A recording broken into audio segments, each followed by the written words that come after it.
Alors, on continue avec les exercices 4 et 5 de la page 85. Exercice 4. La correspondance est entre 80 litres de glace. On a une correspondance de 20 euros.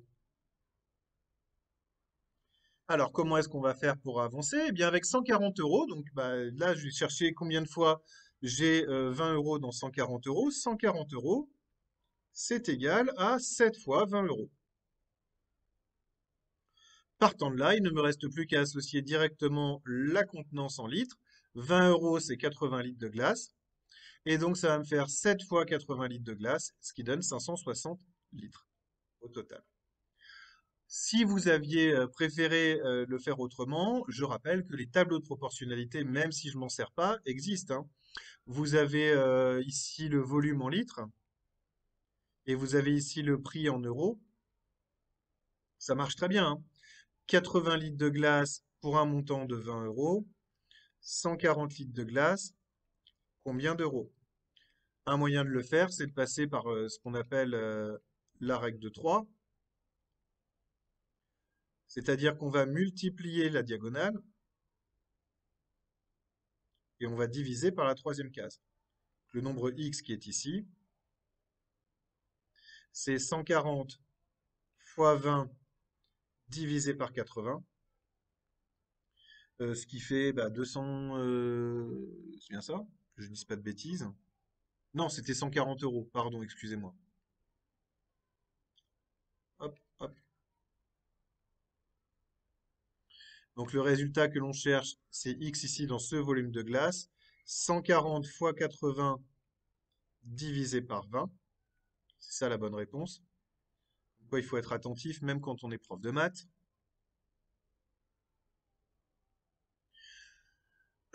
Alors, 140 fois 80 divisé par 20, ça va me donner 1120 divisé par... Ah non, 11200 divisé par 20, ce qui fait 560 litres. Un autre moyen de le faire.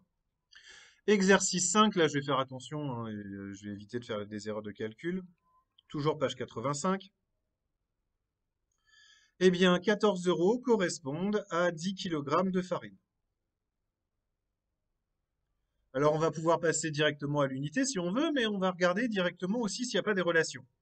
Encore une fois, 5 kg, eh bien, c'est la moitié de 10 kg, donc c'est 10 kg divisé par 2. Et donc, dans ce cas-là, par proportionnalité, quand on va associer la somme correspondante, ça va être la moitié de 14 euros et ça nous donne 7 euros. Pour le B, 15 kg, eh bien, c'est 5 kg plus 10 kg. On pourrait faire 3 fois 5 kg. J'aime bien faire des additions quand même de temps en temps. Puisque là, à partir de maintenant, j'ai mes associations. Pour 10 kg, je sais que je vais obtenir 14 euros. Et pour 5 kg, je sais que je vais avoir 7 euros. Ce qui va me faire un total de 21 euros. Troisième question, redevenir à 1 kg de farine. Là, c'est un peu plus subtil. Pour passer de 10 kg à 1 kg, je vais diviser par 10. C'est donc 10 kg divisé par 10, ce qui me fait donc 14 euros divisé par 10, et ça fait 1,40 €. Et ce passage par l'unité me permet de répondre à la question finale. 7 kg, c'est 7 fois 1 kg, ce qui va me donner 7 fois 1,40 € par transposition, et ce qui me donne un total de 9,80 €. Donc voilà pour les exercices 4 et 5, et veuillez excuser l'erreur de calcul dans l'exercice 4.